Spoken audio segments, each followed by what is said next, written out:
All right, folks, we are back. We're back for another episode of the Lifeofpy. This episode has taken, I would say, a good 15 plus months to put together, but we're here. We did it. I have three of the hottest, sexiest, most talented actors in all of Cleveland with me tonight. How nice of you to say I have Mr. Tim Hale, Josh Miller, and George Tootie. Mr. Sexy Buns over there. Unbelievable. So Superman himself. So yeah, Superman himself. So George and Tim, you've been on before. You kind of know how it rolls. Josh, your first time here, so thank you for joining us. Of course. So let's just kind of dive into it. What projects do you guys kind of have upcoming? I know you guys each have some stuff going on. I've seen online. Do you want to drop some knowledge on the people? Yeah, I got a few. I got Meat, which starts filming. We filmed the first 20 minutes already, but then the rest of it films next month. I play a cop, Chris. I can't remember his last name, but he's kind of like. And you don't know your character's name? Come on, George. I only ever know the so first many. name. I'm got so many characters in the bag. I'm gonna take off this For Love t-shirt. I don't think I'd be a number 2 fan if someone doesn't know his I character's actually names. don't have that shirt, and I'm very jealous that he has it. Number 2 fan, Josh. How many were made? I only specially made them for people who like asked for them. Oh so wow, yeah. They were. Not playing favorites though. Hey. I mean, hey, I was also cut out of the movie too. Oh, you were in it. I was there. I went to Parma to what was the bar? Shadows. Shadows. I knew Yeah. So, little fun story that I give George crap about 4 years later. So, me and a friend of mine, Matt, worked with George over at Aldi. And George was like, hey, we need some extras. Come on up. I was like, dope, I'm there. Drive all the way up to Parma from Brunswick. You know, a good 15-minute jaunt probably about. We get there, George makes us sign a waiver. I'm like, I don't know why we need this. You have to sign them. Okay. Well, I've never been on a movie set, so I'm like, why do I need this crap? And so we're there, we're waiting. George's like, all right, you guys stand over here, just act like you're like shooting pool or just drinking beers, whatever. Hang out. We're like, awesome. A couple scenes get filmed. Then fast forward like 6 months, we're at the premiere. Everybody's really excited. I'm like, holy shit, I'm gonna be in a movie. I was telling my mom about it. I was telling the girl I was dating about it. Like everybody was like hyped. And then watching the film, I was like, oh, here comes our scene, and cut. The scene cut about 3 inches from seeing my face. You saw my forearm now. So me and Matt got cut out of the film completely. And ever since then, I've held that over George. He promised me a role in his next For Love film. No, it's not For Love. Oh, it's not For Love? No, I told you what it was. He keeps getting it confused with For Love 2, which I haven't even started writing it. I just have ideas for it. We It's did just talk different. about Yeah, I told Josh what I have in mind for the sequel, but like. Do you want to tell the people? No, that one's. Do you I'm remember not ready to remember talk the one I about it. pitched you? I pitched him that it was like 10 years later. And it Yeah. was like you basically just spliced in For Love with this movie, so like you already have the first 40-minute shot of it, but you like find a way to make that, and then you flash forward, so it's like you've already shot a quarter of the movie. Might as well just use it. And you can always use cutback scenes too. Exactly, and maybe you'll be in it. The cutbacks. Maybe I will be. Maybe you'll see me at the bar. You'll be the next main villain. I'll magically wear this shirt in the background. I'll be like. You're wearing the shirt from the film. The original short. Hey, we're in a Marvel universe. Nothing makes sense. Yeah, I mean, you could have been the kingpin over the robbers. You know, I played Steve, but all the other whole robbers, you could have been the kingpin. Be like, I've designed your entire reality, George. Tim, your name's on this. Michael. Tim, your name's on this shirt too, right there. Oh. Right around my belly button. You're a son of a bitch in that movie. I am, but I'm the redemptive son of a bitch. Uh-huh. You know, He's like he rides the border between bad and good, and like I was what was Jess's character's name? Sarah. Sarah. Like I was in charge of kind of keeping her at reins during the robbery, but then I was questioning it. My character was like, oh, what the fuck? I rip off my mask mid-robbery, which that is not a good move. Like, if you're a thief, you do not reveal your identity. No. But it makes sense during a time of physical exercise as well as emotional exercise. You're going to be hot. Oh, let me rip this off. What the fuck are we doing here, guys? Like, is this reality?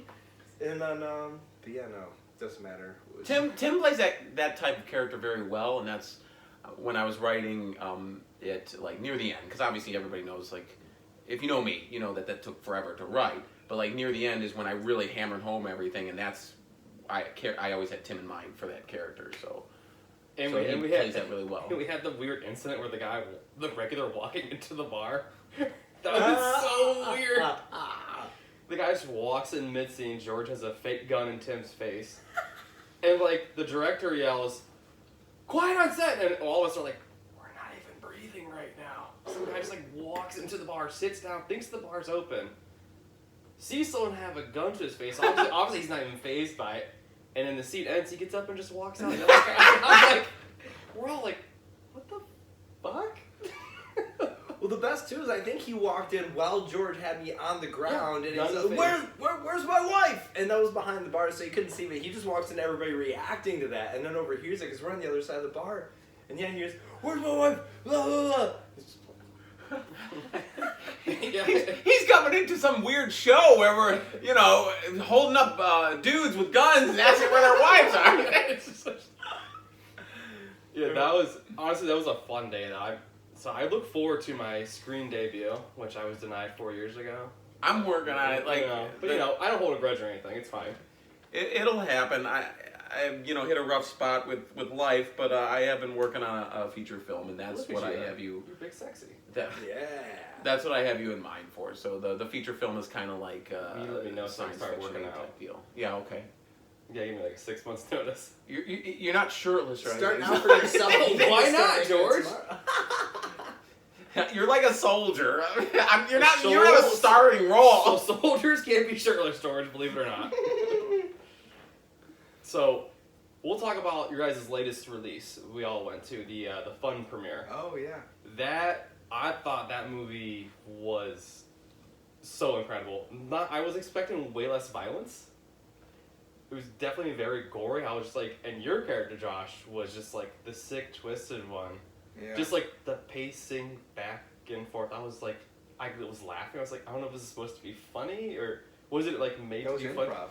So was it made That to was like? not even meant to be happening, and I just did it the first take, and then they were both like, "Do it again.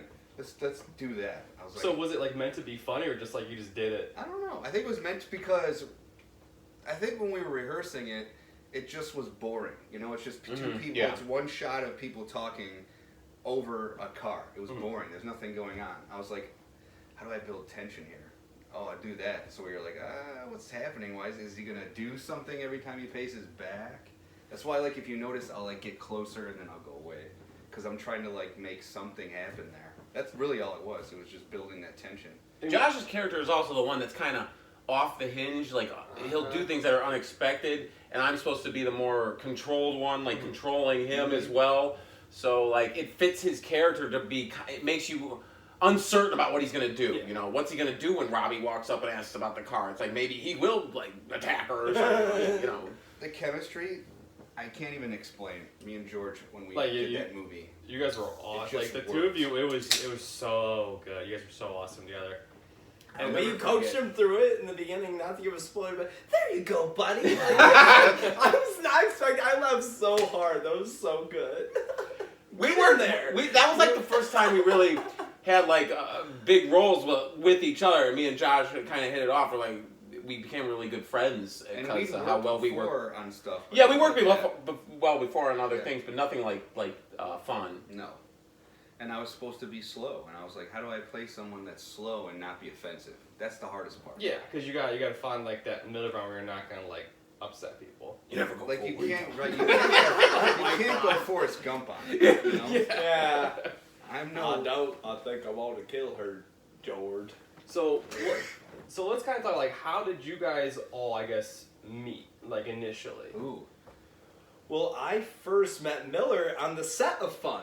To True. tie this all back, that was the So that's first the time we first ever. time you guys met? Really? Like, Yes, ever? yes. I didn't know that. Oh, okay. Yeah, it was that first day. It was a beautiful park scene. It was your character. What was your character's name again? I forget. Ship Alex. Boy Alex. Ship But we called him Ship Boy. That was we just everybody being up that great chemistry, and we got the whole riff of calling him Ship Boy. And everybody And was I so was playing- offended I was that you play- did that. And they were just like, just roll with it. Yeah, Everybody was no, like, we- you can't. That's a little harsh.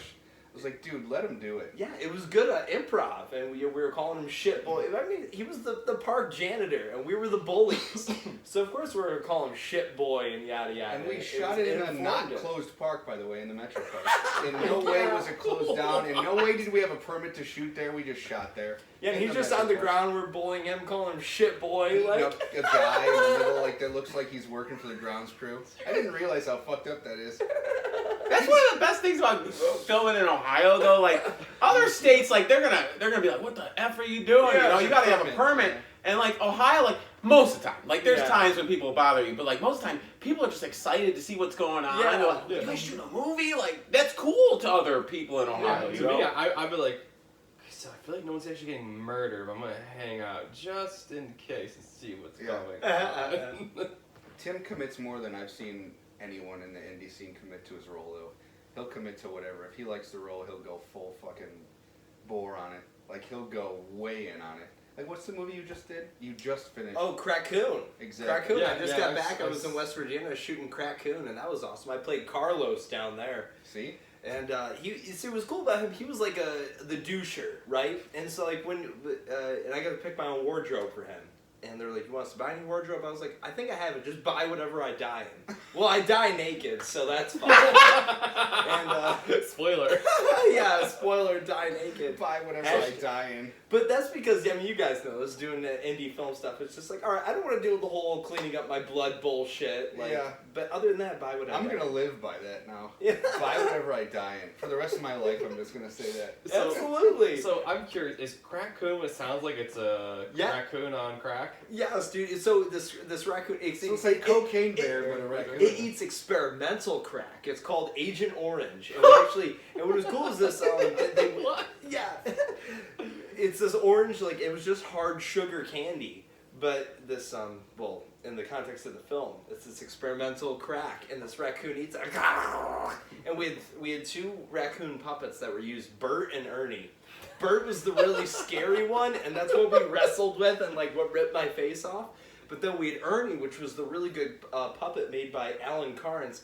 Shout out Alan Carnes of like Face Off and other fame. Oh, cool. And it had this really cool, intricate controlling device where you squeeze one handle and he snarls. Oh, and I was controlling him for that for some times. Or Michelle Bowser, Michelle did that.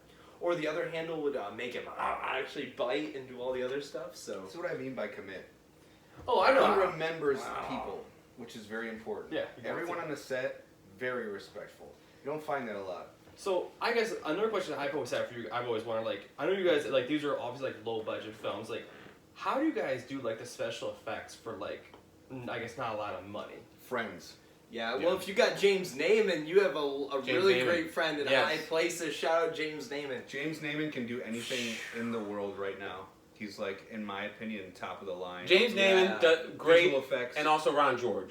The guy shout out Ron George. If you have both of them on your team, you're good, and we have both of them on our team. Ron, so if you're in the person, digital, and James afterwards. Digital. Like, did they work on the James fun film?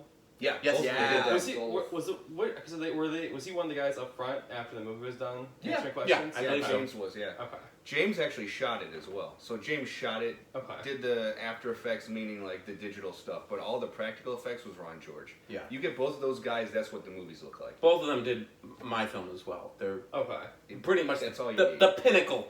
I don't want to say they're the best because there's good people, but like there are top quality around here. I mean, so like, I guess like, do they have like their own like studios where they like create stuff there, or they just kind of just come up with it on a whim, or? James does. James has like his whole studio set up at home, but when it comes to like practical effects, Ron George will just show up. He's everywhere you need him to be. He drives anywhere all the time. He goes out for everybody, man. He'll work on the biggest production or the smallest production. Like, he just wants to see people succeed, and his work gives your production value just...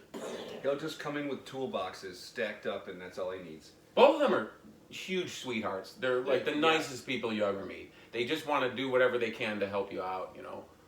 Yeah, because I noticed, like, especially like with the fun film, it's just like there's so much gore and violence, like, and it looks so real. And me, I don't do gore and violence. That's not my thing. Like, I watch TV shows, I'm like no.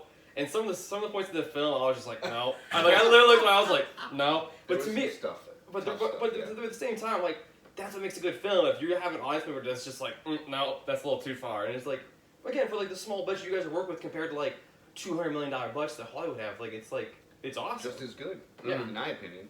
I thought it was a short film. I didn't realize it was like a full-fledged hour. Oh, yeah. It was like an hour, 15 hours, 20, something like that. No, longer than that. Yeah, it was Was like it 145 50 something. almost, yeah. Yeah, because I thought it was another short film, so I was like, oh, good, we're gonna see a couple short films like you had, and then it just kept going. I was like, oh, this is There was great. a lot of I was like, debate. this is great. So There that was was like a 20 minutes. lot I'm of like, debate on that though, on making it that long. It was supposed to be cut down.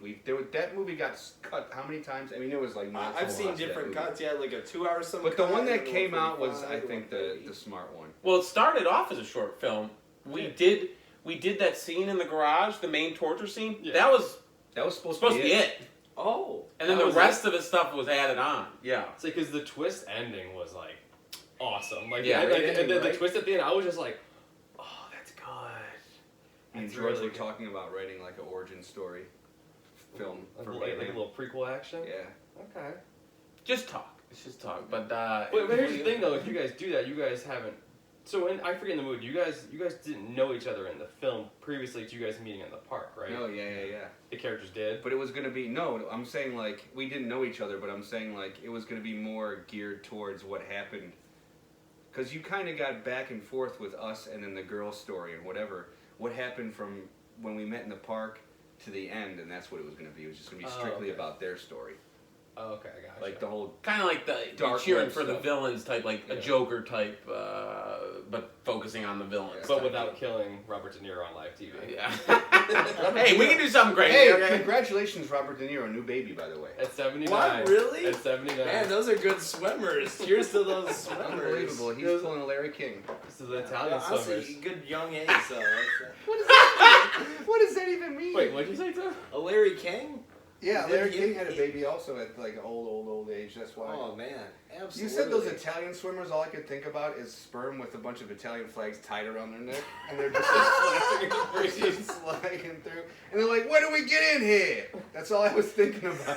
See, in my That's what mind, went through my head. I'm just picturing the sperm now just going, oh! Hey, looks like I'm not getting in there. Hey! Do I want to go in? Maybe I want to go in.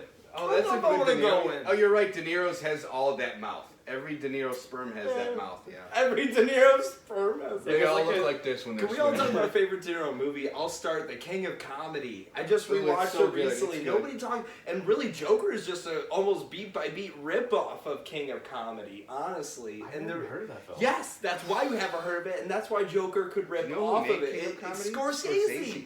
It's his lowest, I love like Scorsese. yes. It's his Lowest the one budget, that I'd say. well, it It's was Jerry under the radar. Lewis and No, fucking no, no. De Niro playing off each other. Yes. So that's gotta So be like an older film then, right? it's like 83, I think it is. But to me, I said like older to me is like 80s. I'm not saying like It's Jerry 40s. Lewis at the point where like he was right at the end before he started getting old. Still great though. But he's basically Unbelievable. paying like a version of himself.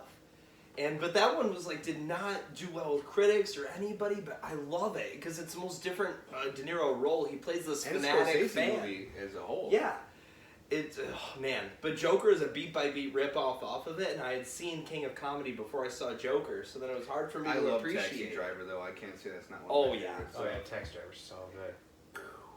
That whole You scene. looking at me? Jesus Are Christ. you looking at me? I know you're not looking at me. Are you looking at me? Oh, That was so- pretty good. I do love Dirty Grandpa. Oh I yeah, do. that was I a do good movie. love seeing it. Uh-huh.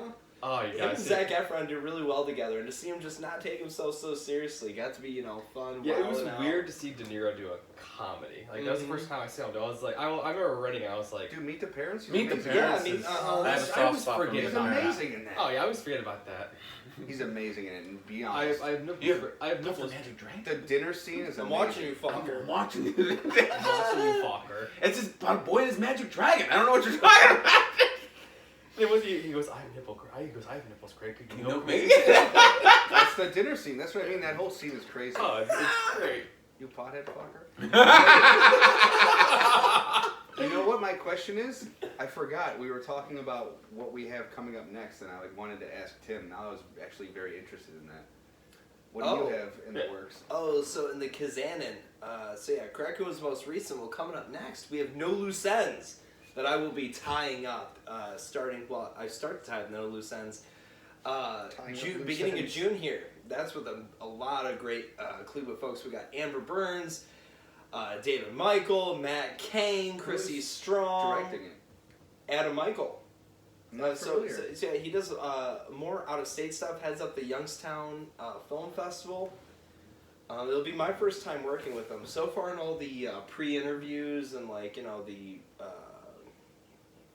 I was gonna call it round table table reads. Table reads. Yes, it's been great so far. Very excited to look forward to it. So with that film, guys, it's real heavy. Like, we showcase what happens when shit goes heavy. I play, it's kind of something how we get to draw from our lives, as actors. And then, so in this film, I'm working at a restaurant, which, as you guys know, shout out Nino's, right? Nino's fucking the best. But in this film, I work for a restaurant that I don't like. I love Nino's. Well, I don't work there anymore. But still go there. Go there on Mother's Day. Treat your mothers. Love your mothers.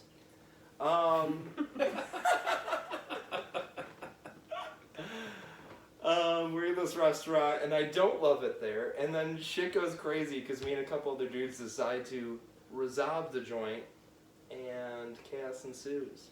So come see. You rob the restaurant. We rob it. Got it. Spoiler. But that's not everything. So. I feel like that would be on the back of the DVD box. Yeah, for sure. Because otherwise, you're like, you gotta get the plot. Yeah. Yeah. So. So you're not giving away the ending, so you're good. Yeah. No. You still gotta see how it plays out. And.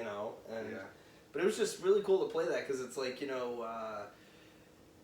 betraying the people that you've been with for a long time. So like when I was in that role, I had to think about wow, what if I decided to betray Nino's? That's what I had to bring to that character of Phil. So it was interesting. So that's coming up here. That's my next one in the canon. Beautiful. Mm-hmm. When's that? You starting to film that one? First weekend of June we film. Okay. So that's going to be cool. And then ideally I'm going to try to double time too. The U.S. Air Guitar Championships are coming back to Cleveland. So I'm hoping to do a little double time and shred by night. Video of this. Yes. I didn't know it was a real thing, and then he posted about it on Facebook, and I was like, oh, this is like a real thing. Yeah. And I was like, The community is great. Like, as we know from being in film is a great community, but I had no idea that air guitar was a thing as well. And like, I was maybe even the fence about doing it again this year, and then Lee, shout out reigning champ Lee Melendez, reached out to me. She's like, you're back in this year again, right? I was like, well, yeah, now I guess I am, now that I'm part of the group. Like, bam! Do you see how Tim remembers everyone? like literally, like, yeah, it's like the memory recall is insane. Well, actually, it's now he's great, because sometimes it does happen. Oh, really? Like, Matt, the fucking person who's the champion of air guitar. Yeah, that's a deep. That's a deep cut, right?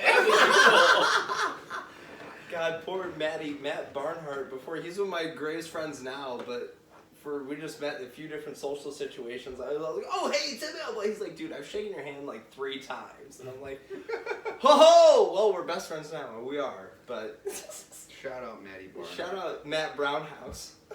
Okay, so back to the question a couple minutes ago. Like, how did you guys initially first meet and start working Me together? and Yeah, George. you and Oh my George. god. Was it Revenge or was it the It might be dentist? Before that, it was the dentist. The dentist. So that was what year? 2013? 2012? When did we do the dentist? Probably 2012. So we met in a 48. Yeah, the 48. I think I've told you about this. The 48 is a competition where you. Oh, you have the 48 hours to make the film. Yeah, you got 48. Yes. You draw the genre Friday night. You write it overnight, and then you film it Saturday and start editing Saturday, and then you turn it in, finished, completed music, everything Sunday evening.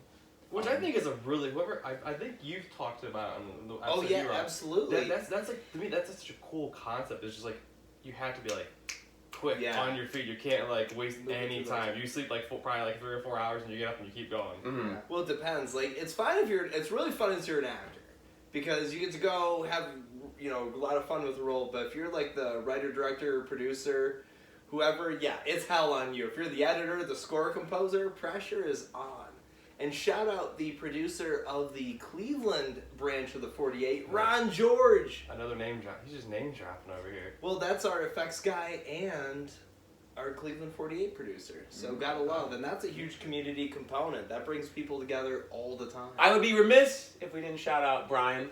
Who recently passed away. He was when we got involved in the. Tim probably as well. Yes. We got involved with the 48, and Brian was the guy who ran it. Did a phenomenal job. Brian Bowers. But yes, he recently passed away, and he was a really good dude. So, great, man. what is like the 48 thing? Is that something here like locally in Cleveland? Or are you guys going somewhere else to do that?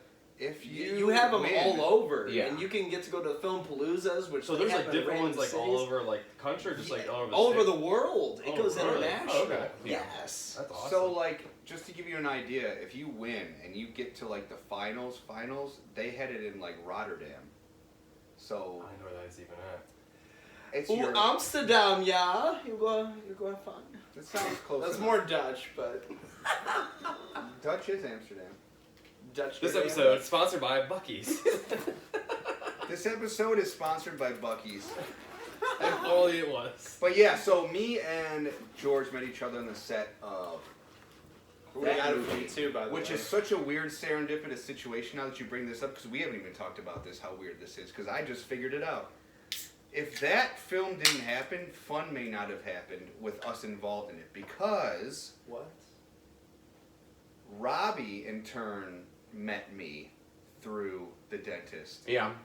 Me and George kind of like, I mean, we hit it off. We were cool on that set, but I didn't know Robbie. So now there's that connection of me, George, Robbie from that movie, and then boom, fucking how many years later? He did that in 2019. 10 years later? Yeah, something like that. So I actually have a really embarrassing story about the Fun premiere that I told George about afterwards. Did you He throw was up? Like, no. Because somebody threw up in the bathroom at that fucking theater. And the only reason I know this because I left halfway through to go pee and there was puke all over the bathroom. I was like, somebody's partying hard. No, it wasn't me. I hoped it was you. No, it wasn't. I wanted the story ended. I wanted to know. No, this is it's Oh, it was Bill Franklin. I have a story actually. I know. Who did it. I actually know who did it. So yeah, I told George about this like the next day. So when everybody got up there and started talking in the front, and then like Robbie introduced herself, I was like, I thought Robbie was a dude. Yeah. I didn't know, but in my defense, I didn't know what she looked like. I'd never seen her, never met her. So I'm like, Robbie's like it's like a dude's name, and then like I was like, that's not a dude. Like it was so. I told George, I was like, I felt like such a moron. I was like, I thought it was a dude, and George's like, no. I was like, I don't know, man. Like I never met her. How would I know? You know. I've been working with Robbie for goddamn 15 years, something like that now. Yeah, I've been working with Robbie since 2010, So good. 2009. She's an institution, Cleveland institution. Yeah, she was phenomenal in that. Her and Kinsley both were awesome. Yeah. Robbie's always been like, and Kinsley as well. They've both been like mainstays that we've just worked with all the time. Yeah. They're very, very good, Mhm. and they just kind of get it. And sweet, really cool women. So You know, the hard thing to put into words if you're not like in the film industry and you're not an actor, you're not a film person. Some people just don't. You want it so bad to work. You want to work together with people so bad, and then you have that chance to do that, and it's just not there. There's not a mesh there, and it's really hard to have all of the stars align to where everything works out. You're working good with the director, you're working good with the actors, you're working good with the people who are producing that movie all in one go. Doesn't happen a lot. But when it does happen, that's when you build a team, which is the three of us. We're a team. We work great together. We don't necessarily work together all the time, but we know if we're put together, we're going to fucking deliver, we're going to do a great job. It's hard to find that, especially in Cleveland. People think Cleveland's a huge film scene, whatever. It's not. It's a very small film scene. And it's a very small film scene when it comes to people who are serious about it. If you're serious about it, then you're taken to a different side than the people who are just like, I'll do some extra work here, I'll make some money doing extra. Like, I know I can speak for us, I think. It's never about the money. It's never been about the money. There's nothing to do with that. I feel so weird when people ask me about my rate. It's like, Right. what do I'm not technically under a contract, so I just throw good numerology out there. I'm like, this is whatever. It's more about the project. I I feel feel like for good you, about it, you want to make it happen. I feel like just Yeah. like hearing you guys talk, I feel like it's more. It's just like you just love it. It's just Yeah. like it's just like a part of like your soul. It's just something you love to do. I was in debt for 5 years of my life, graduating college because I wanted to be a filmmaker, right? Yeah. Went to college for film, came back to Ohio after that. Did I need to do that? No. Did I want to do that? Absolutely, because everybody I know is here in Cleveland. Yeah. But the whole point is, like, if you don't have that heart for it, get out while you can. And the Because thing you're is, not like, gonna last. you're You're not not gonna be gonna able to show. You're not gonna be able to show up to a film set and be like, "Oh, I'm a superstar all of a sudden." Like, Yeah. it's not how it works. Some people, like one in a billionaire or whatever get that lucky, but everybody else is you guys. Not even. Like, yeah, I'm just saying, you're like, you gotta grind, you gotta work out, you have to love what you do. If you don't, you're just like, you're gonna get pushed out the door. Well, here's the like thing. you were just saying. You can grind too. Like, I've been at this 18, 19 years. They've been at this a long time. Like, sometimes you just won't make it. And, we could still make it. But, like, I don't have that attitude anymore where I'm like, oh, hopefully I'll make it. Now I like doing it. Yeah. So that's why I keep at it. And, Lord willing, maybe someday something will come of it. But, like, I just really like doing it. I like telling stories. I like being a character. Some people, they think moving out to California, moving out to Atlanta now, and moving out to New York. You moved out to... I've been out there, yeah. But, they think that just doing that, you're going to make it. Or just going there and signing with an agent, you're going to make it. Or even if you do, like, a small role in a small, bigger film, bigger than any film, oh, I've made it. No. You know you have it. Nobody effing cares. I don't care. I honestly don't care about your role in some big film. I don't. Like, I just really enjoy doing it. Like, good for you. Like, that is really good for you. That's great. But, like, I don't care. Yeah. Personally, I don't care, and that doesn't make you better than me. Mm-hmm. You could still be a shitty actor. And that has happened so many times. Like, I don't want to get into it too much. Shitty actors make it. But yes, that's true. I feel like there's a story there. No, I can't tell this on anything on recorded stuff. do you want me to pause it? No, we're Fake pause. We're gonna get George hyped up here, guys. No, it's all posy around here because at the end of the day, right? I mean, it's all part of the journey. It's all part of, huge people like what's his name? Rickman. Alan Rickman. Alan Rickman, Morgan Freeman. They were building up their journeys before they really blew off in their 50s. True. Or took off in their 50s, I should say. And so that could be a thing, and just enjoying it, because at the end of the day, acting, film, the whole journey, it always takes me interesting places, doing interesting things with the coolest, most interesting people I've ever met. So it's like, no regrets. And again, like you guys said, you're making like lifelong friendship while you're doing it. Oh yeah. Mm-hmm. Like even if it's not film stuff, I'm sure there's situations where you guys have helped each other out outside of the film when you're like a tight spot. And like you need those people. Like, I love Josh and Tootie so much. These are my guys. So I know you said you sound about like a Bill Franklin story you wanted to tell a couple minutes ago. Should he tell us on? Is it okay to tell? It'll be fine. It'll be fine because his name's not Bill Franklin anymore. Yeah. So. Okay. I kind of love how this is starting already. So at the Fun premiere, I'm in the bathroom and I notice that there's, like I said, there's fucking puke in the urinal. It's all over the place, and I see Bill Franklin at the sink, and it's like there's steam coming up because he's got the hot water running, and he's scrubbing something in the sink, and I have no idea what's going on. And I finish peeing. I go up. I'm like, "What's going on? What do you think of the movie?" Billy's like, "Oh, I had to walk out of there. I had to throw up." I was like, why? He's like, oh, I was at the Browns game earlier in the day, and then I came here and we just rallied. And I forgot that I had my mask on, and I puked. I opened up. He's like, I opened up, like, I went to, like, open the toilet, and I panicked because I was puking, nothing was coming out. And then I went over to the urinal and realized that it was because my mask, so I pulled my mask up and it just went all over the urinal. Oh, that is so nasty. And I was like, dang, we're really going there, huh? Jesus. And that was the last time I saw Bill Franklin ever. Because he's no longer Bill Franklin. And we'll just leave it at that. Okay. We don't need to divulge. But he's a great... So what I have going on, my next project... Yeah, what do you got going on? I'm actually working on a feature that I've already put the production together. We're already ready to go. I just got to finish the script. It's a feature. It's me and George. It's called Evan is Nobody. And it's a story about, like, a guy. Well, I'll just give you, like, the easy thing. Have you ever seen Drop Dead Fred? Yes. Imaginary Friend. Great movie. Just picture an imaginary friend movie mixed with Superbad. It's kind of something like that. It's an adult version of Drop Dead Fred. That's awesome. And it's a man who's in his 30s where his imaginary friend decides to come back. And George is my imaginary friend. Oh, God, yes. I know. Obviously, you don't know when the premiere date is, but you let me know. I will be there with bells on. Yeah. And it's a feature. and it's really good. It's, So are you doing like, it's like a short film, like a feature no, it's a length film? feature, yeah. Okay. It just deals with a lot of stuff. It deals with heartbreak. It deals with when you don't know where you're going in life, what's next kind of thing. And it's kind of that coming of age thing where you're like, this is what matters actually in life. Yeah. And this is what doesn't. Mm-hmm. And George is a very, it's a heartfelt movie, you know? It's a buddy movie, but not because... Is it like a comedy or kind of like a soft comedy kind of thing? It's a dramedy, I'd say. Okay. But it's more comedy driven, you know, because there's situations where I'm talking to George in a room full of people, and then like it cuts away and you realize it looks like he's talking to himself because there's actually no one there.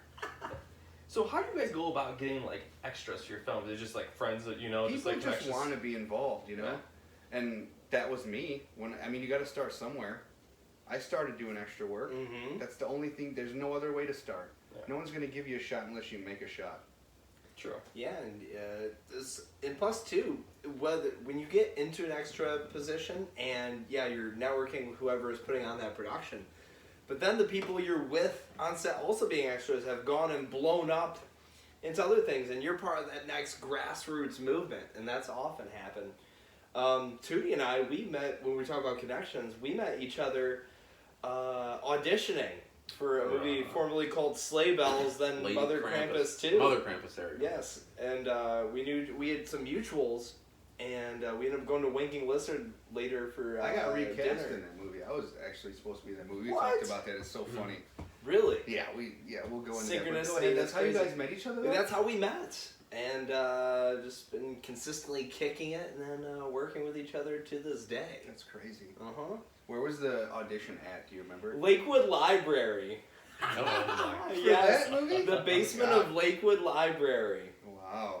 That was one of my first auditions ever. I was so green. It's funny, you think about, you really come to love the auditioning process. I don't know about you guys, but because to me, It's an exercise. Exactly. I look at everyone as a performance. It's like, okay, this is an exercise. Absolutely. You put it out there, you do a character, you do a thing, whether you get it or not, yada, yada.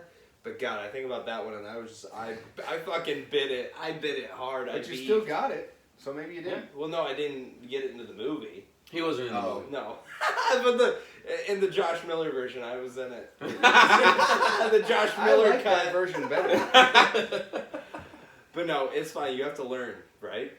And or you talk about how you meet people. Like James Naiman, when I auditioned for Kingsbury Run, this is one of my favorite auditions ever. I went so hard. That was one of my earliest. But I was auditioning for the role of this masked killer. It was like an ID Discovery style Based thing. on It's the what Torso opened- Killer, by the way. Yeah, that it's movie. based on the Cleveland Torso Killer.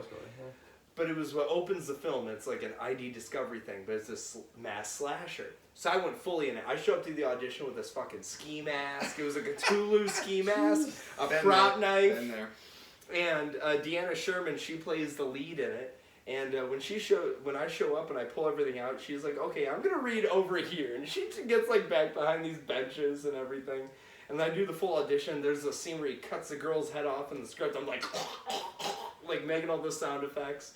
And everyone's just like, "Okay, thank you." And James was like, "Yeah, you weren't right for that, but I knew then I'd cast you from everything on because you committed." Yeah. So just look at him as fun, as an exercise, absolutely. James Naiman. So we'll go kind of around the room here. What is a role that you guys didn't get that you wanted, and a role that you've always wanted to play, like a specific, like I guess, character role? Go ahead, George. You first. I don't know that I've ever had a role that I didn't get that I really wanted. I don't know. Like as I've gotten older, I've auditioned less for stuff. Not because I'm not above it. It's just a lot of people just come to me asking if I could be in a film as a different character. So like I don't really have any. I did audition. This was way back in the day. I did audition for Speed Racer, the big budget Speed Racer movie. I didn't get that. I really wanted that. But like that was a pipe dream. Like that wasn't gonna happen. But here you still went for it though. Yes. You still have to go for it no matter what. So I guess that can count. And that's how you always break in, And whether you're making your own scene or you're breaking into the existing scene, is by taking those chances. And you were a chance taker. You're a what do they call that? A maverick. A maverick. Oh, Ooh, I like that. Maverick.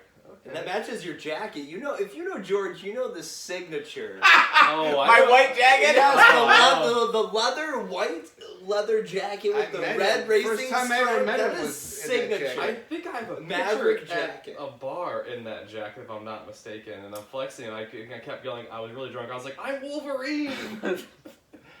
No, is that the brown one? I don't know. What, Okay, mine. They're talking about. I know the one I you're still talking have about. the The white white and one's red. a real Yeah, deal. the white and red. I feel like he wouldn't let you flex in that jacket. Yeah, the brown one is the For Love one. Put the white one Okay, on the right now. brown Go one's get the it. one I'm Get talking it on. about. Because that's when I Damn asked you the question at the For Love premiere. I was like, at this For Love premiere, he's like, "Anybody got any questions?" I had a few beers in the way. I was like, "Where'd you get that awesome jacket at?" And he's just like, and George is like, "I just know it's that moron up there. It's my friend Paul." Oh no! Paul asked me where I got my suit. Okay, and I was like, Kohl's, because that's where I got it. And then I stood back up. I was like, "Are you single?" Like I love having my friends at the premieres because they support what I do, and it's great having them ask the questions. So And our fellow contemporaries, I may like, you have run that. this great, huge, awesome podcast, Paul. Like, and the fact that you have us on and we get to be co-conspirators Yeah, in it's this great. this burgeoning movement, like, this is an honor. Thank you. Oh, absolutely. And back to the For Love thing real quick. Me and your dad had our first interaction after the premiere. apparently everybody's gotten to know my dad. So It was like the nicest thing ever, but I was just like, I don't really know him. I didn't know it was your dad at that point. He came over. He was like, "Hey, I just want to thank you for being in my son's film." He was like shaking my hand. He goes, "You did a great job." I was like, "I wasn't." He goes, "Yeah, you were." He's like shaking my hand. Like he told me I did a great job. I was like, "Well, thank you." I don't know what else to do. I was like, I don't want to come off, as a jerk. I was like, "Well, thank you." I went over to George. I was like, "Apparently I was in your film." He goes, "What are you talking about?" I was like, "Your dad thinks I was in your film." And George goes, "Oh, jeez." my dad is super sweet. He didn't really support what I did at first, but now he's really come around and he's been like. Oh, he was ecstatic. He was like, just thank you for being in the film, supporting my son. I was like, absolutely. Just like played it off like no big deal. Now, when you're gonna have him in one of your films? I think that's the next step, Yeah. right? He's Bring it all I've in. seen him. He's been in one of your. Oh, the Tootie Brothers. The Tootie Brothers. Yes, Tootie Brothers classic. And a father's love. He's been in. He's acted. For those that don't know, I used to make these films with my brothers and some friends, and they were the goofiest stuff you've ever seen in your whole life. On YouTube, man. But I'm telling you, some of them are on real. YouTube. It's just because they get taken off because I used licensed music back in the day. YouTube was a lawlessness. There were no laws back in the day on YouTube, so you can do whatever the heck you wanted. So we were putting all that licensed music because it makes you hear a song you like, you put it in your video. It makes it cooler, Yeah, everybody loves LFO in that background dude. music. Yeah, LFO for sure. Yeah. But yeah, we made a ton of those. Those were always a lot of fun, and I would like to do one more one day with everybody, but we'll see. But yes, I made a lot of those when we were younger. And you edited those as well. Was that your first experience editing, or had you edited before? Where'd you learn that? No, I learned on my own through those Nice. goofy videos, some other like family memories things that I did. I taught myself how to use the programs that I was using to edit those little movies that we did. Nice. Yeah, what were you What's the editing role? in back then? Huh? We were supposed to say what role it was that you didn't get that you really Wait, wanted did to you? get. You didn't talk about. You that. didn't talk about I yours. figured You didn't go yet. Try to skip yourself. I figured we were going around here. Yeah, we were going by the horn there. You skipped. I mean, it. I Unless have you're not one ready. too. So You have. Oh. well, I was actually cut out of George's film for love. Crying out loud. There it is. There it is. I really wanted that background extra. I thought I held that pool stick You know, so good. The and next it's just- film we make, you won't even remember that role, okay? Yes, It's I for will. love, because your next role is going to be so much bigger that you won't even care. Yeah, you're right. It is. And then I'm gonna show up to premiere like a 3-piece suit. Like I have like 45 lines. I'll be like, in reality, I'm just a background piece. Okay, Josh. I'll tell. What is your role that you wanted but you didn't get? Man, it's like a soft subject because the one that I tried for is called. It was a movie called Man Down. It was a Mendez film, which he's amazing. He did The Tax Collector and he did a bunch of other stuff. But Shia LaBeouf ended up getting the role that I went out for, which makes total sense now. Obviously, you don't want me over him. But I think I would have done just as good because I saw the movie when it was finished. I was like, I did that. I did literally that. I've never seen that movie. Man Down? Tax Collector. Oh, see Man Down, because that's the one I'm talking about. That's the role I went out for. Okay. And I think I would have done just as good, but, you know, that's the whole thing. It's money. It's politics. It's names. It's a name. Yeah. It's Mendez, so whatever, dude. Hey, you'll be in his next one. That's what I'm saying. Because I know that they're not going to hire him right now. Ooh, sorry. Shia? Love that guy, though. So, Shia's a great actor, but yeah. I don't think he's going to get it. So what's a role you haven't done that you wanted to do? That I want to do? Yeah, like a I want to character. play Dahmer so bad. Because I know I would be perfect for it. I can see you doing that after watching the Fun premiere. You kind of had that weird, like, creepy Dahmer-esque-ness. I just That's even a real think word. I could really do some justice. Yeah. No one's fully gone full Dahmer. They're all afraid to go full Dahmer. You want to be So- Dahmer-nit? Wait, so you're saying Evan Peters didn't go full Dahmer? Mm-mm. See, I haven't watched it. I heard it's really... What The I closest saw, to I full enjoyed. Dahmer was Jeremy Renner. Jeremy Renner, yes. Closest to full That Dahmer. was Jeremy the two- Renner played Yeah, Dahmer? in like Dude. 2002 or It's something like so that. It's good. really It's the good. best. He did a good job. It's the best Dahmer biopic that exists right now. Is it like a film or is it like a a series? movie. Yeah, it's a film. Is it just called Dahmer? Yeah. Mm-hmm. I didn't know that it existed. And he's fucking guys, like it's legit. He goes full Dahmer. So was this like when he was like Jim Renner was like big or like towards No, the not beginning? quite. It was towards the beginning. He was not big yet. It's like right after like probably like SWAT, before. before SWAT. Yeah. Because SWAT was the first thing I saw him in. I was like, that dude's like super talented. He's awesome. I know it was before that, like way before it. I don't think he was a name at all yet. And he's Destroyed it. full tilt. Best Dahmer performance ever, I think. Huh. Yeah, What is that fancy looking thing? well, it's also sponsored by Kettle One. Tell you what, if Their, I can get Bucky's vodka and Tunnel Sprint- 1, I'm set for life. Holler at me. Their vodka spritz mixer, this is the peach and orange blossom. That's I very put- fancy. Well, they had a sampling at the Big Bird yesterday, Mm. so I decided to try that. You know, when they have the Was he people there? just... Was Big Bird there? He was hammered. He was passed out in the corner. What was that noise? That was the Big Bird. He was passed out in the corner, drunk, hammered. But the cool thing is, I love when you have those promo setups in the store because then they're giving away stuff. And I've needed new sunglasses, and I just been putting off buying them. They had these awesome Kettle One sunglasses. I just grabbed those, and I grabbed the spritzers because I was like, well, if you give me free sunglasses, I can give you $11 for some tasty spritzers. What's your role, Tim? Yeah. That's what we were trying to I'm get at. gonna be a Kettle One spokesmodel. That's my motto, and now I'm getting to live it for real. What is But the no, role? But really though, I want to be the head vampire of something. I want to be Dracula. Let's not even bullshit. I want to be Dracula. And you would It's do it like that? You would do it in that voice? You wouldn't change it a No, little bit? no, I definitely would. All right. I'd be my own thing, and we want to get to the nitty gritty because I thought about vampires an excessive amount in my life. It's my favorite subject. Would you be like a sparkly Dracula, like Twilight? Sparkling my girlfriend's hoo-ha. But no. Wow. I have no idea what that means, but it sounds intriguing. I don't even know what that means either, but that just happened. And I'm actually single, so I don't know who that is. I was, Are we? Yes, are no, we I would all? be- Wait a minute. Are we all in this room a bunch of single men? You're I'm not. not. Except for this guy. yeah. It's recent. He left so. the single train. Hey, Well, you could have been. Yes. Hey, you could have been a hey, room what- full of single guys, but We're- you ruined it. when you meet a bad bitch, you gotta hold on tight. I get it. I get it. So, ladies, you hear that? All these gentlemen are single. Ooh. If We're you like what you see, I'll put all their information at the end of the show on the bottom. BOS, YouTube page. Boys of Summer, coming your way. Zazing. That's Boys right. of Summer! Oh, you're part of the BOS now. Yeah, you're in the club. Boys of Summer. Welcome. So, Tim, you haven't said what. Oh, you- Well, yeah, Dracula. I want to be Dracula. No. What No, a role you went out for. You went out for that you didn't get that you wanted. Oh. See, you guys that's great. You went out for Speed Racer, then you went out for Man Down. Those are like two big name films. Mhm. What did you go out for anything? Did you do like? Did you just? Are you gonna one up them and say Titanic? Oh. I'm Fabrizio. I went out for Fabrizio at the young age of 6, and they didn't cast me. The fucking Baz Luhrmann. That's such a good movie. But sorry. Wait. No, I was talking about Fabrizio from Titanic. I was still riding Paul. Oh, okay. Yeah. I thought you were like, going to be the guy with the violin playing the violin as the ship's going down. Yeah, I Just thought in we the were background. talking about the Baz Luhrmann Romeo and Juliet because that's still fucking one of my favorites. No, I remember watching that in high school. I was like, this is way That better than the movie's BS crap that crazy. we're reading. I was like, they got guns and stuff. I was like, this is way more exciting. Yeah. Is it Leonardo DiCaprio in Yeah, that? Yeah. I wish I would have went out for that role.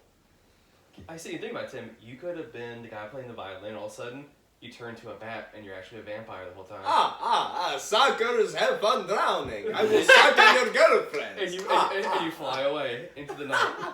I love what we do in the shadows. And like, bah! Oh. And then just fly away. That show is so freaking funny. I love Who's that. your favorite character? If you had to pick one. It's so hard to pick. And I say Nadia. If I had to pick Nadia. Like, Nadia. Nadia. Probably Laszlo. Yes. He's just so But yeah, so Nandor, I mean, they're all great. Colin Robinson, I have a soft spot for it. He's at high school, Nandor. But something I went out for and didn't get, man. Yeah. that you wanted. Man, it's really hard to say. Well, something I didn't technically audition for, but wish I had gotten was Robert Eggers. He's redoing Nosferatu. Yeah. And I believe he cast Bill Skarsgård He did. as Nosferatu. I didn't know when or where they were holding those auditions, but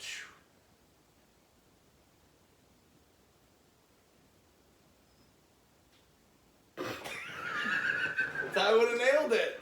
I thought you were going to say something, because I looked at George. George was just looking at me. I'm like, I thought he was going to say something. He was just doing the creepy hand thing. I love this silence that just Well, That it was, dude, silent there's film. that was like 4 seconds of silence. So if anyone's listening to the podcast, they're just like, oh, it's done, I guess. listeners, I don't know what else I can say to follow that. Tim's like Bill Skarsgård.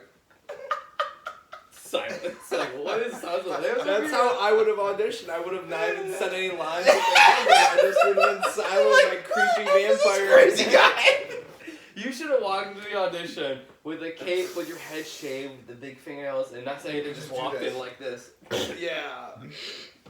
And just did a hand across and just walked out really slowly. Tim, you with your head shaved, think about it. They would have done it, and you would have looked fucking nuts. I would have.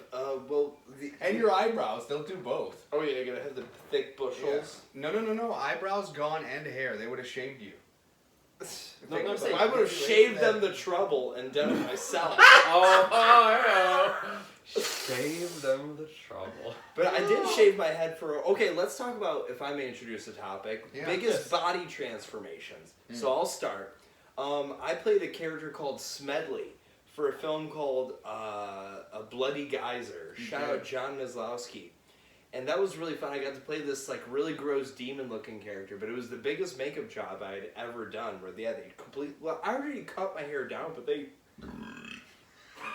they burped me, they shaved me, and they put on these big pigtails that they glued to my head. And see, that's why I make up for the silences. I make a good burp.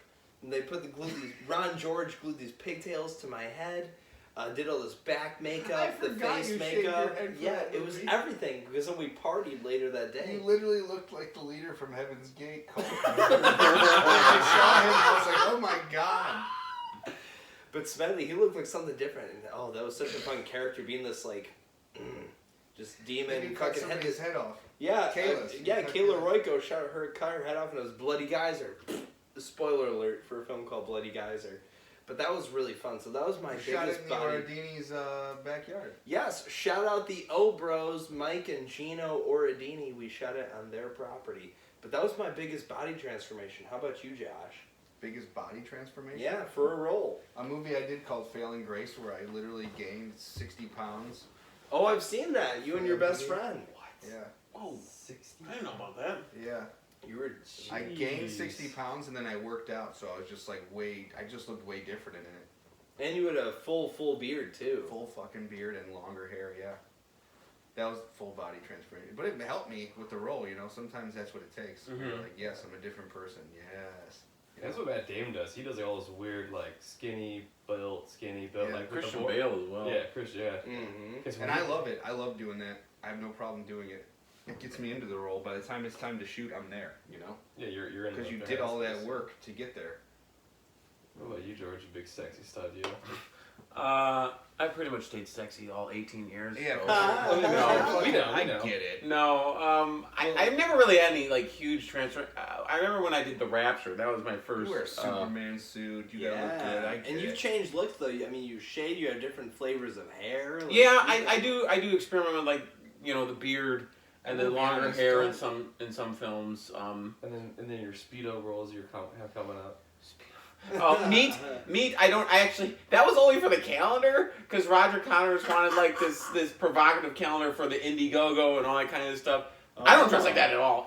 He does. I'm just George walks I'm around just with straight underwear all the normal. time. I'm just straight normal, dude. In Meat, I play like the Dewey, Scream Dewey. Yeah. That's like my character. Not as unknowingly goofy, but that's kind of like the character I play in Meat. That's fucked. I like it a lot because Roger Connors, when he was writing the movie, had me in mind, and my brother Jeffrey is gay. He's married to Amir, and I fully support Jeff. Like I treat Jeff like a normal person, like you should anybody. They're normal. But people. Roger, while writing the film, kind of just wrote the role with me in mind as me just being a normal dude. So, but still treating everyone as human beings. So that's kind of like the role was basically written for me. So as me. So. And you look good as that guy too. I've seen those promo shots. Like, I'll be honest with you, I do not like the shaved face. It's very weird. Yeah, I'm not a fan of It's shaved face. off-putting. Yeah. I mean, that's how I used to be. But you're a cop. I get it. Like you gotta have the clean. I feel like you should get like the I was mustache. gonna say I'm surprised No. you didn't have you have the stash because I would. yeah, you gotta have you gotta get Like those Super biker Troopers. I handlebars. don't You do just bring it down. Super Trooper mustache. Yeah, but if they asked for it, you would. If Roger would have asked for the mustache, yes. If some 48-hour project, no. Okay. Again, I've retired from the 48. It's got to be. You got to really come at me with a team to give me back telling the you. 48. I'm telling you, one year, I feel like me, you, We maybe talked Tim, about that, yeah. should team Just up destroy for it. 48. Well, Win and signups are leave. still going on. Have we committed? I've only That'd be a softball mic committed. drop moment because we would just win and then you drop them. And then we'd be done. And I'll be out of here. And then George would walk out of the room. He's like, it's time for the And he would pull mustache. Yeah. He would rip He would do the pants rip. The pants rip, Speedo with a mustache. Get all the ladies. He would actually just peel his beard off with the stash and then peel off the pants. Little button-down tearaway pants Yeah. from like 2002. I had a pair Hey. of those back in the day. Wow. They got to bring that back. Oh hell yeah! I He's still like have skinny mine. now. I still have I mine. call them the Triple H pants because Triple H always used to wear those. Yeah. Yeah. Oh my god, he did. He always wore those With the pants. most awful fucking like running shoes. Yeah. Ever. The worst shoes ever. Also, there is another topic I have to bring up and talk about.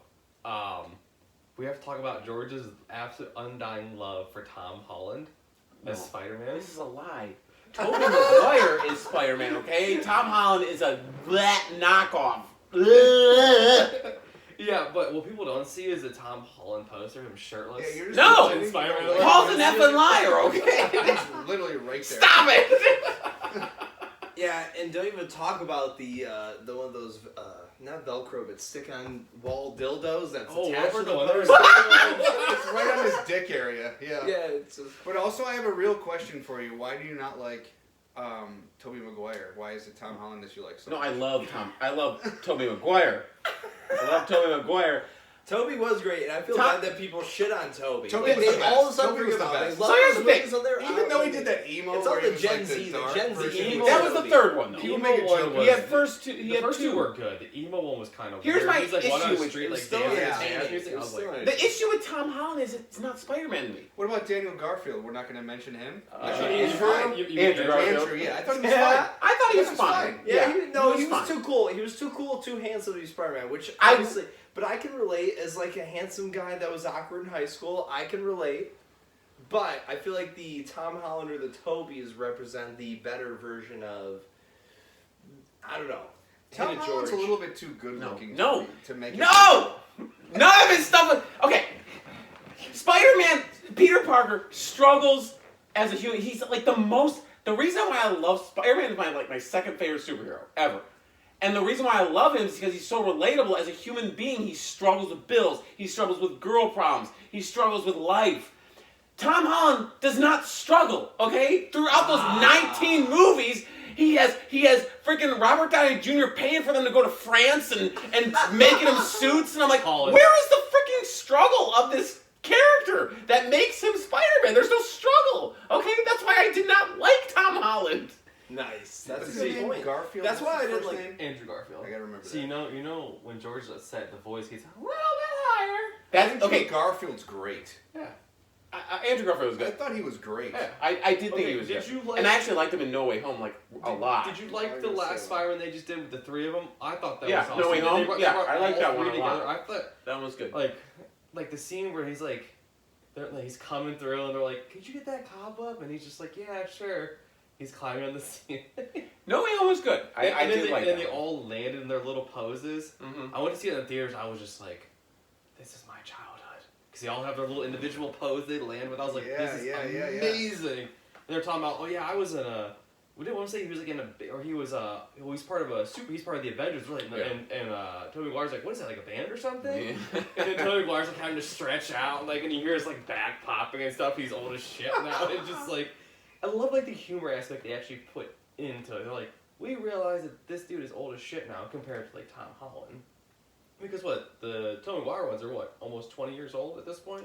Early 2000s. Yeah, so early yeah. 2000s. So Yeah. close to 20 years ago. So it's like, I like that they weren't just like, oh, he's the same age. He's like, no, he's like in his 50s now, but he's still Spider-Man in a different universe. And they're like, I just loved it, like, the Avengers, what is that, like a band or something? He goes, no, it's like this really cool thing where like all the superheroes are like, wait, what? They're like, he's like, we can't really have time to talk about it because then everybody comes in and they're like, we don't have time to talk about it. Yeah, I liked what they did with that movie. It was good. So what I'm hearing is that George liked a Marvel movie. That's what I'm hearing. No, I like certain MCU movies. They're blown up. And they're there's very too much. There's too much. It feels like I've watched. I've even thought this way even before the recent. Now I feel like the world is starting to come around to my point of view, where it's too much. We got to make a joke every 5 seconds. Like the plot can't get too serious before we lighten it back up. And it's like, but I just feel like I've watched the same movie for the past, I don't know how long they've been around, since Iron Man. Like, Yeah. I used to love the MCU stuff, Early and I used to 2000s. look forward to it, but it's like, now we've gotten to the point where I just feel like I've seen this movie 19 other times. It's like, can we slow, like, Josh and I have had this conversation a couple times, like, I used to love going to watch a superhero movie before the connected universe crap, because it was special, because there was so much time in between each film that you're like, oh, it's an event, you know, Yes. Batman Returns, or There's Batman like Forever. every It's like 3 months now. Yeah, Yeah. you got excited for you it. got excited for it. Like, even like Ang Lee's Hulk, which, you know, wasn't the greatest. It's like, oh, Hulk movie, you know, new big budget Hulk movie. Like, I can't wait to go see this. Like, that it was an event that you got the whole family to go out and go see this movie. Things were different though, you know, like, I remember when Batman Forever came out, and it was the most exciting thing in my life. Yeah. McDonald's did glass cups. Yep. Those cups Yeah. were awesome. Those cups were You know what I mean? Yeah, Like, I had those until a couple of years ago, and they disappeared in a move, and I was like, those were You like- lost the cups, I Paul! did. I had like the full 4 set of them, and they're lost. but to the that's what I universe. mean. Like, they did shit like that where you got really excited for it. Perfect example again, the Flintstones live action. They did the cups. for Mhm. it. Like, get me excited for something. Give me something to get excited for, and they're not doing that anymore. It's just like it's very routine, you know. When you lose the heart and you just keep releasing stuff, it's just anything. It's just overdone, and it's too much. And now they're bringing back Robert Downey Jr. as Iron Man. They're bringing back Captain He's America. dead. He's dead. That's what I'm saying. I'm like, That you can't- ruins what he had. And that's what I'm saying. Like, the way you ended it, you gave Captain America a perfect send-off. in my Yeah. opinion. He got the life he wanted. Spoilers. Mind you, it took an extra 45 minutes. Yeah. If you haven't seen it at this point, that's your fault. Yeah. But because mind you, the whole time travel thing, I was like, we could have cut that 45 minutes out. So I would agree with you on that. That just like, I'm like, I didn't need this. You could just be like, we're going back in time, boom, you just don't show it. Just I do agree. it. And like, so Captain America got the ending he wanted. And Iron Robert Man- Downey, I liked Robert Downey's death. Oh, I actually thought that was well done. Oh, it was phenomenal. If you bring him back, that kind of ruins what you did with him with the death. Like, they're going to a different universe. it's to like, get him come there. on. And the fact that Marvel keeps bringing back people from the dead, like why are we? What is going on here? Stop! Yeah, because like you killed Gamora, but then And now she's back. And there's a different Gamora from a different universe. It's too much. Like, I actually was huge on the multi-universe stuff in the beginning, but now I'm starting to realize the holes that creates in your movies, you know, and then you got to explain all this stuff and how you're bringing these people back. Like, I'm very excited for The Flash, but like, the Flash does look good. The Flash looks pretty. I love Michael Keaton. Like, Michael Keaton's Batman is like Michael is Keaton like is Chris Batman. Reeves' Superman. You know, those two are my Batman and Superman. You know, Yes. and Henry Cavill did amazing, but like Chris Reeves and Michael Keaton are my Batman and Superman forever. I don't think anybody's ever going to surpass those two. But like seeing them back in those roles is really cool, and that's why I'm excited for the Flash. But like beyond that, the multi-universe stuff beyond that is like, I don't care. I just don't care anymore about superhero movies, and I'm a huge nerd.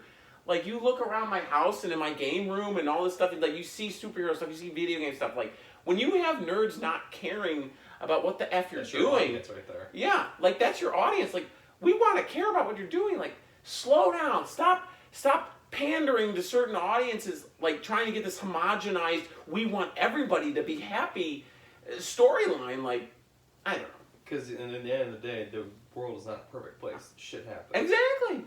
Well, that's what I loved about the Henry Cavill Man of Steel Superman. I love the darker take, honestly. Like, I liked him. now, a it lot, didn't too. help that I had my first edible ever and I saw it in 4D. But Tim Hale is off the rails. Right? He's talking about dildos, edibles. But I will say, the whole dark take was rad.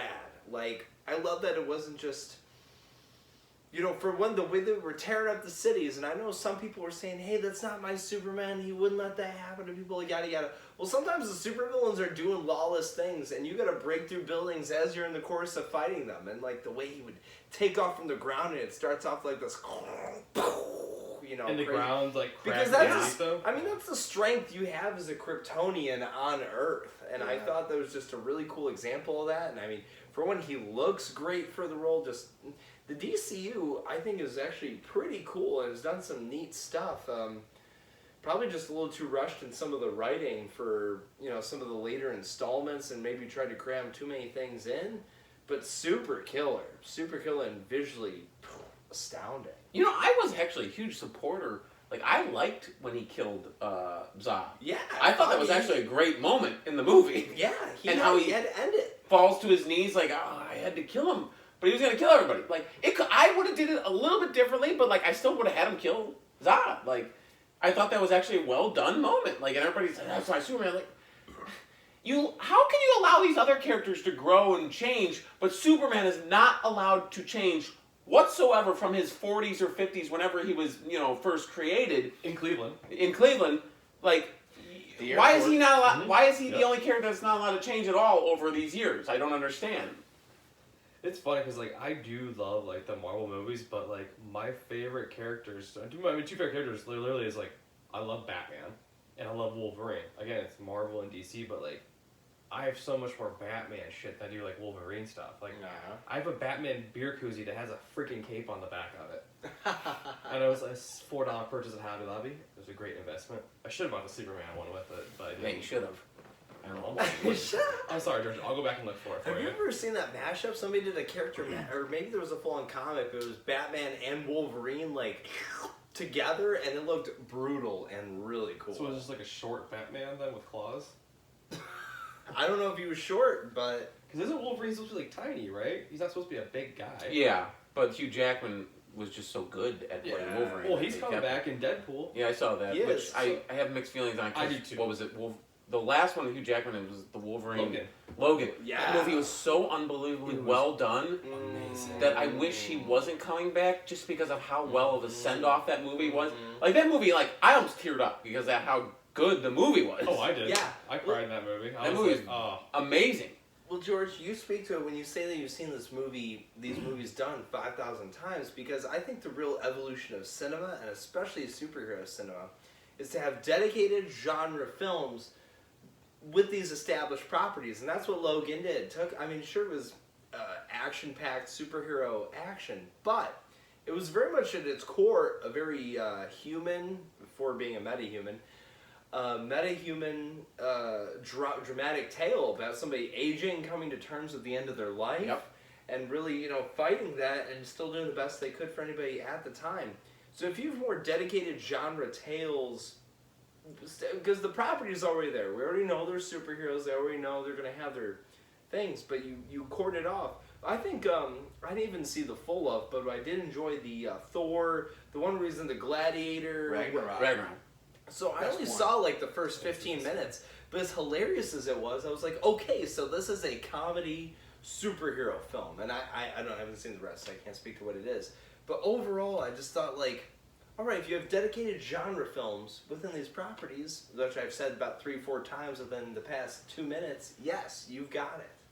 I think the best films, and when it comes to superhero films, like you gotta have something that people can relate to. Like obviously you can't relate to having superpowers, but you can relate to getting old. Getting to the end of your life. You can relate to struggling with bills like Peter Parker, and you can relate to someone in Bruce Wayne.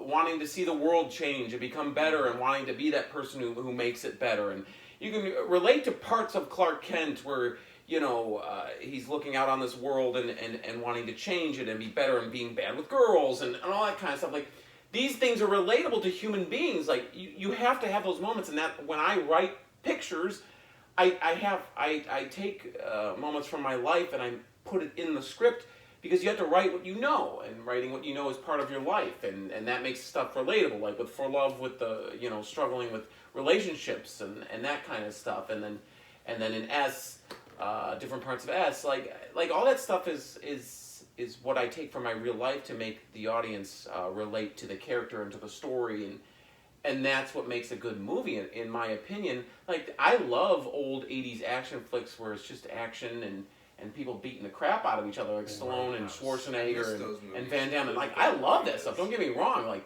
there doesn't need to be a story. That's great, but not every film needs to be an old Stallone, Schwarzenegger action film. I want to feel something. Like I also love crying in a movie. I love feeling happy in a movie. Like you want to feel all those emotions for different films. Like it's okay to have a different style, like of movies. Like that's why I liked when DC started doing different things, like with the Joker and things that stood on their own. Like Logan stood on its own; it didn't stand as part of the MCU. Yes. I don't want everything to feel the same. Good. Yeah, it wasn't watered down by 17 other stuff. You got to think of like 19 other plot points that you got to fit into your movie. It's like it just stands. Like the character was the heart of the movie, and that's what I like.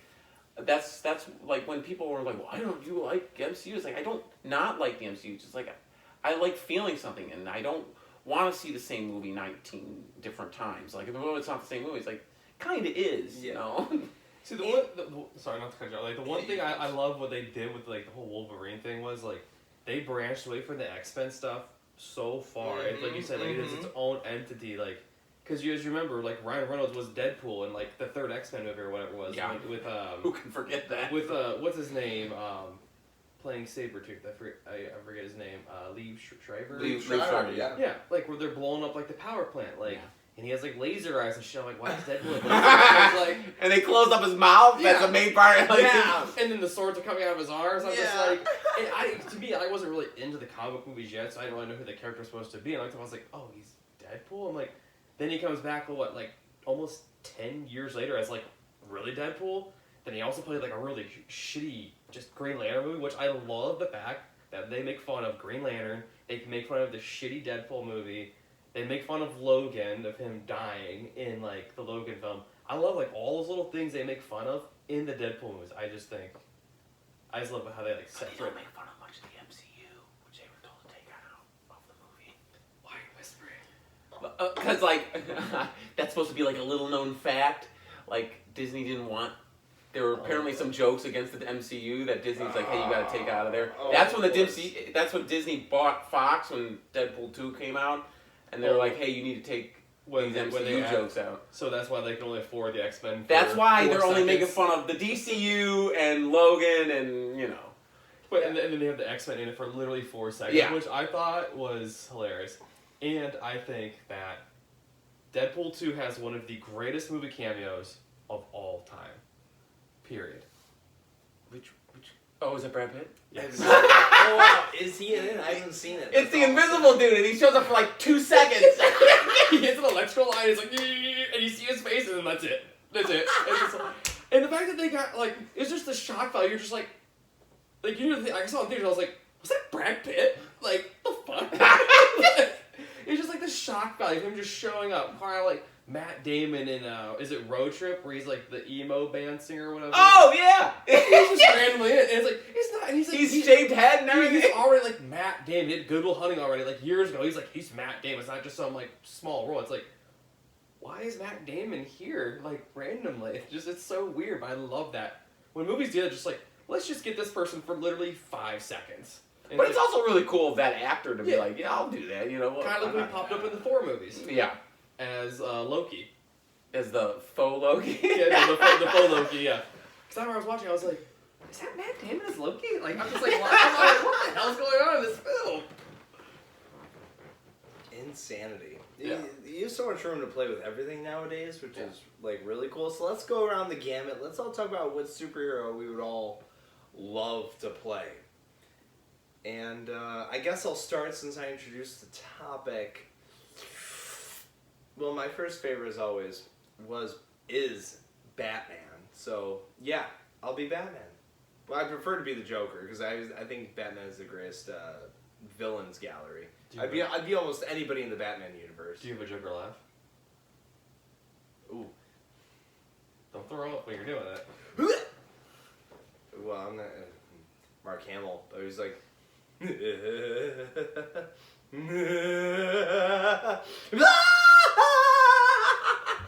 I mean, my own laugh is kind of like a Joker laugh, really, typically. But I love I didn't think you were actually gonna do it. That was awesome. That was pretty good. Everybody else go around and have it. Do a Joker laugh. That's I'm not a doing new that. topic. Okay. That's a new topic. I would be Wolverine. That's my guy. Cause I'm already short in stature, so I'm like, I can grow a good beard.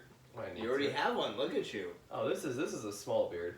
George has seen my winter beard before. The winter beard gets like 5-6 inches long. It's a nice bushy. What would it Nice be? bush. I like a good bush on a man. With the beard oil. George, what would it be? I don't know. Like, I would probably. You can't say Superman. Obviously, You've done it. I already played Superman, but I don't know. Batman would be cool one to play, and You've got the. I do like Green Lantern, like Hal Jordan Green Lantern. Mm. I like the cocky, because everybody. If you know me and you see a lot of my roles, I do the cocky douchebag role. What was it, really well. Alexa? Or what was that? What was that? Elena. Elena. Yeah. That film. Played Captain Fantastic again, who was in The Dentist as well, and Captain Fantastic is like a douchey version of Superman. I love that character. I love him so much. What about you, Josh?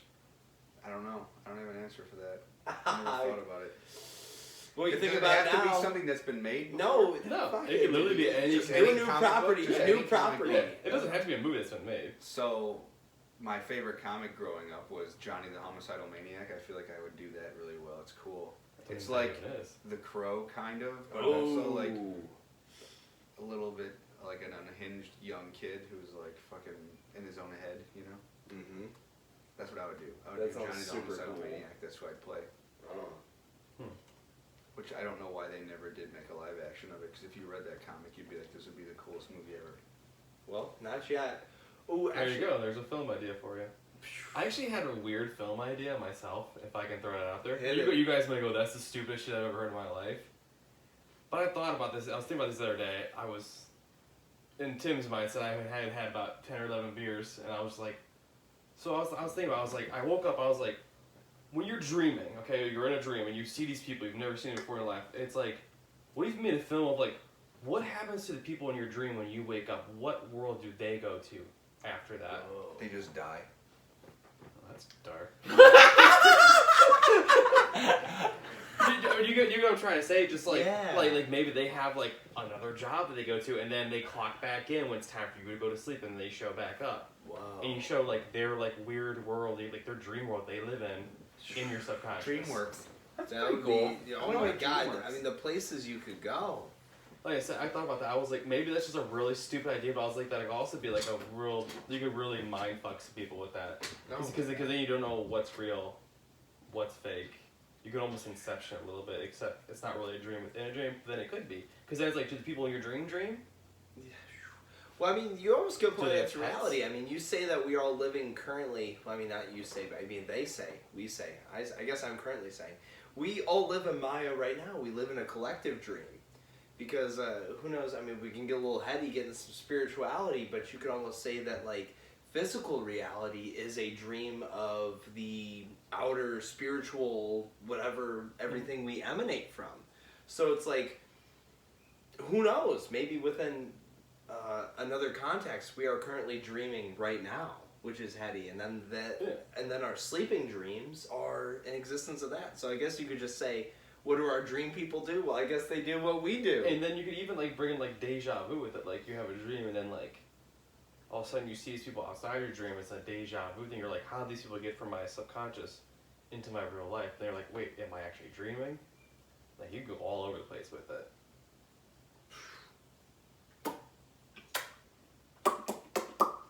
And then we're just fish. Also, what's that Pink Floyd lyric? Two souls swimming in a fishbowl. And then we're just up there waiting for food. So while Josh is in the bathroom, we'll get down here the last couple questions. He's We've been making going poopy. for like 2 hours. Woo! It's almost 6. But where is like the farthest you guys have gone like to film? Or where would you like to go, like film like a certain location? I'll go anywhere. And I mean, you gotta is there a admire Adam specific Sandler. spot? Whenever he wants to take a vacation somewhere, he ends up making a movie that's gonna film in that location just as an excuse to make it happen. Like the movie Just Go With It. He's like, we're just gonna go to Hawaii for Yes. 2 months. Like, all right, you douche. That would be rad. So where the farthest I have? So the farthest I have gone, I think, was. Yeah, probably previously, like, West Virginia these past 2 times for Killer Camp Out 2 last time, and Raccoon just now. How about you, George? I don't even remember the farthest I've traveled. I did some stuff in California, but like I was already out there, so I didn't travel for that. There was a couple things I did in Ohio that were a ways away, that were a bit of a drive. I don't remember how far the drive was, but it was called Return to Camp Miracle. I did that with Casper Van Dien. Every time I bring up this name, nobody knows who that is. Yes, And it drives me nuts. He's a staple. He's a staple. Starship Troopers. He was the main guy in Modern Starship Vampires. Troopers. Tarzan. He played Tarzan. Oh wait, like the main guy in Starship Yeah. Troopers? I forget the guy's name. Casper Van Dien. No, the Dracula character's name. 3000? Johnny Rico, dude. John. Johnny Rico. Sorry. And the thing is, I love Starship Troopers. Like, those are terrible movies. I'm like, those movies are great. I want that shit on 4K. I had to upgrade. That's how much I love that movie. I read the book. I'm like, the movie's better. I was like, it's so violent, and you have Denise Richards in it. Ooh. And she shows her. Yeah, No, that's Dizzy. Dizzy does show her area. What were you talking about? What is the furthest we you've could say, traveled and somewhere you would love to like actually go film?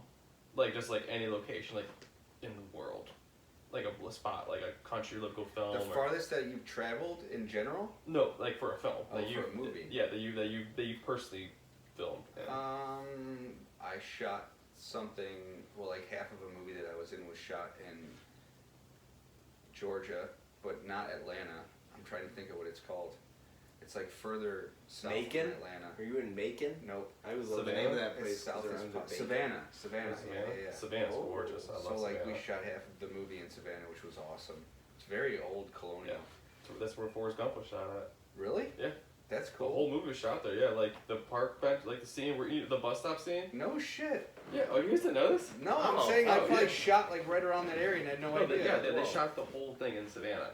So like like the whole half the movie, he's like literally on a park bench telling a story. That's the square. That's the Savannah Square, that little gazebo grassed area right off the main strip.